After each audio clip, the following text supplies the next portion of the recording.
Stave 5. The end of it. Yes, and the bedpost was his own. The bed was his own. The room was his own. Best and happiest of all, the time before him was his own to make amends in.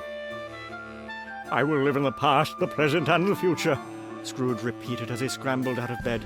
"The spirits of all three shall strive within me. Oh, Jacob Marley, heaven and Christmas time be praised for this. I say it on my knees, old Jacob, on my knees." He was so fluttered and so glowing with his good intentions that his broken voice would scarcely answer to his call. He had been sobbing violently in his conflict with the spirit, and his face was wet with tears. "They are not torn down!"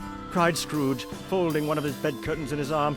"They are not torn down, rings and all. They are here. I am here. The shadows of the things that would have been may be dispelled. They will be. I know they will." His hands were busy with his garments all this time, turning them inside out, putting them on upside down, tearing them, mislaying them, making them parties to every kind of extravagance. "I don't know what to do," cried Scrooge, laughing and crying in the same breath, and making a perfect lacquer of himself with his stockings. "I'm light as a feather. I'm happy as an angel. I'm as merry as a schoolboy. I'm as giddy as a drunken man. A Merry Christmas to everybody. A Happy New Year to all the world. Hello there! Whoop! Hello!" He had frisked into the sitting room, and was now standing there perfectly winded.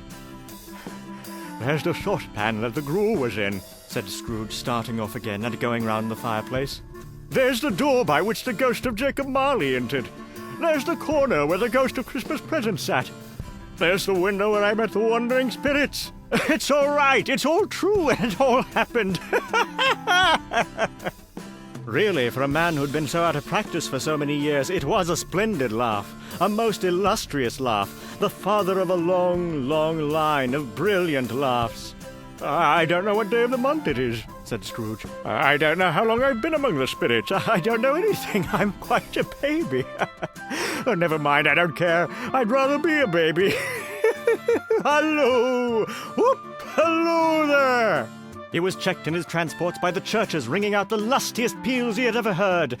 Clash, clang, hammer, ding, dong, bell. Bell, dong, ding, hammer, clang, clash. Glorious, glorious. Running to the window, he opened it and put out his head. No fog, no mist. Clear, bright, jovial, stirring, cold. Cold, piping for the blood to dance to. Golden sunlight, heavenly sky, sweet, fresh air, merry bells. Oh, glorious, glorious. "What's today?" cried Scrooge, calling downward to a boy in Sunday clothes, who had perhaps loitered in to look about him. "Eh?" returned the boy, with all his might of wonder. "What's today, my fine fellow?" said Scrooge. "Today?" replied the boy. "Why, Christmas Day." "It's Christmas Day," said Scrooge to himself. "I haven't missed it. The spirits have done it all in one night. Oh, they can do anything they like. Of course they can. Of course they can. Hello, my fine fellow." "Hello," returned the boy. "Do you know the poulterers in the next street but one at the corner?" Scrooge inquired. "I should hope I did," replied the lad. "An intelligent boy," said Scrooge. "A remarkable boy. Do you know whether they've sold the prize turkey that was hanging there? Not the little prize turkey, the big one." "The one as big as me?" returned the boy. "Oh, what a delightful boy," said Scrooge. "It's a pleasure to talk to him. Yes, my buck." "It's hanging there now," replied the boy. "Is it?" said Scrooge. "Well, go and buy it." "Walker!" exclaimed the boy. No, said Scrooge. "I'm in earnest. Go and buy it, and tell him to bring it here, that I may give him the direction where to take it. Come back with the man, and I'll give you a shilling. Come back in less than 5 minutes, and I'll give you half a crown." The boy was off like a shot. He must have had a steady hand at a trigger who could have got a shot off half so fast. "I'll send it to Bob Cratchit's," whispered Scrooge, rubbing his hand and splitting with a laugh. "He shan't know who sends it. It's twice the size of Tiny Tim. Joe Miller never made such a joke as sending it to Bob's will be." The hand in which he wrote the address was not a steady one, but write it he did somehow, and went downstairs to open the street door, ready for the coming of the poulterer's man. As he stood there waiting his arrival, the knocker caught his eye. "Ah! I shall love it as long as I live," cried Scrooge, patting it with his hand. "I scarcely ever looked at it before. What an honest expression it has in its face. Oh, it's a wonderful knocker. Oh, here's the turkey. Hallo! Whoop! How are you? Merry Christmas!" It was a turkey. He never could have stood upon his legs, that bird. He would have snapped him off short in a minute like sticks of sealing wax.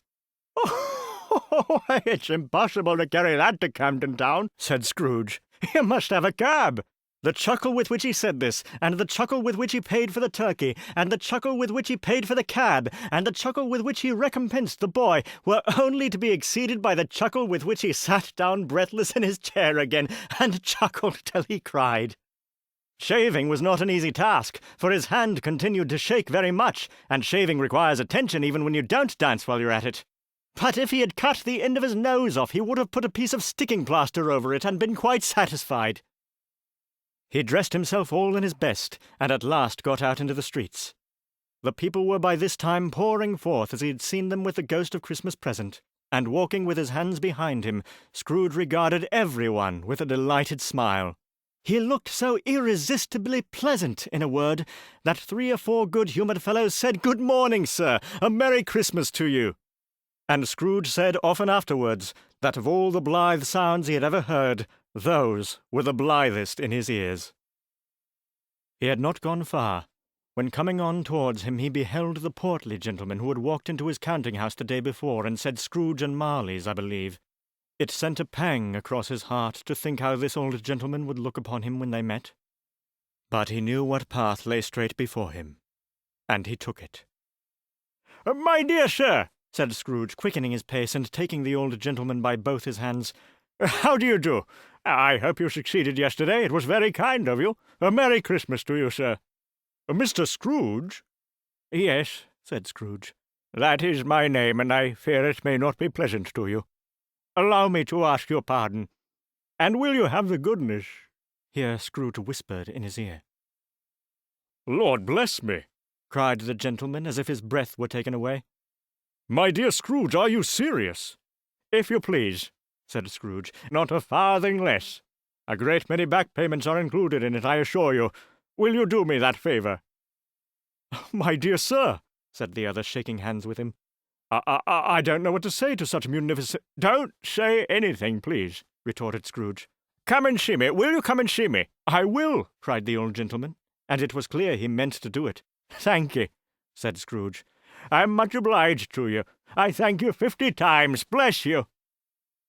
He went to church, and walked about the streets, and watched the people hurrying to and fro, and patted children on the head, and questioned beggars, and looked down into the kitchens of houses and up to the windows, and found that everything could yield him pleasure.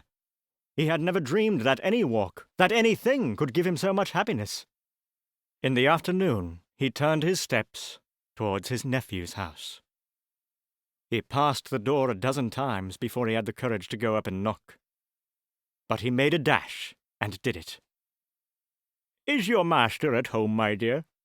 said Scrooge to the girl. Nice girl, very.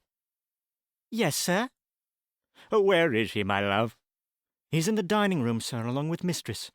I'll show you upstairs, if you please." "Thank you, he knows me," said Scrooge, with his hand already on the dining-room lock.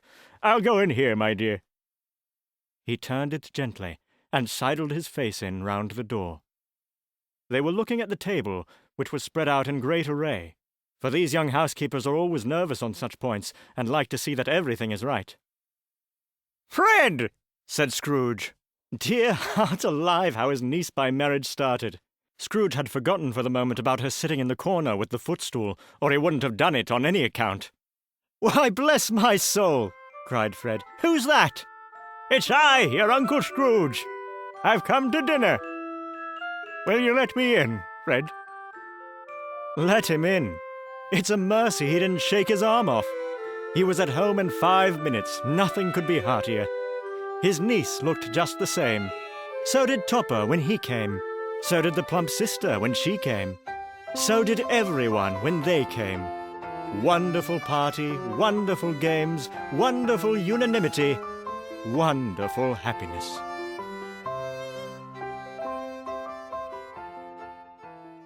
But he was early in the office next morning. Oh, he was early there. If he could only be there first and catch Bob Cratchit coming late, that was the thing he had set his heart upon. And he did it. Yes, he did. The clock struck 9. No Bob. 1:15. No Bob. He was full 18 minutes and a half behind his time. Scrooge sat with his door wide open, that he might see him come into the tank. His hat was off before he opened the door, his comforter too.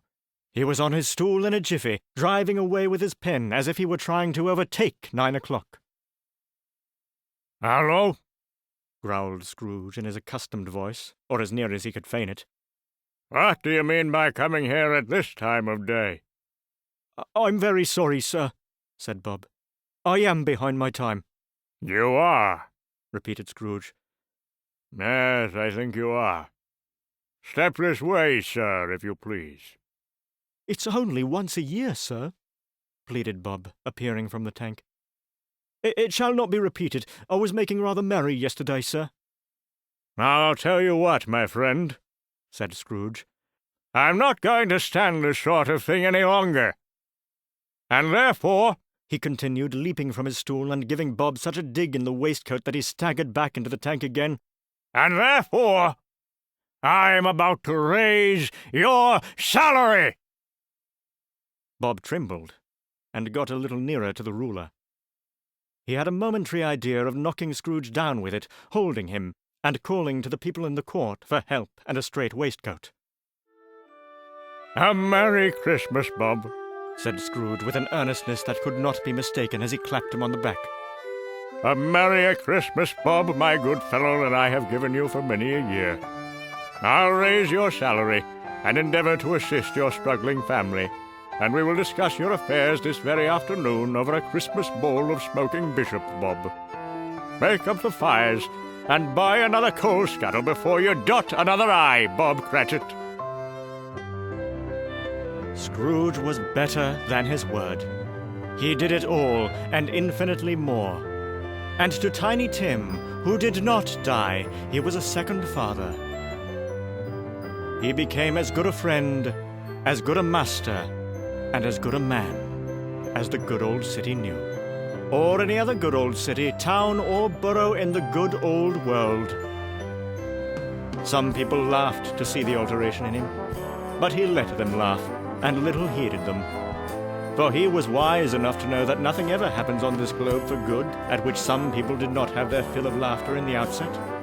And knowing that such as these would be blind anyway, he thought it quite as well that they should wrinkle up their eyes in grins, as have the malady in less attractive forms. His own heart laughed, and that was quite enough for him. He had no further intercourse with spirits, but lived on the total abstinence principle ever afterwards. And it was always said of him that he knew how to keep Christmas well, if any man alive possessed the knowledge.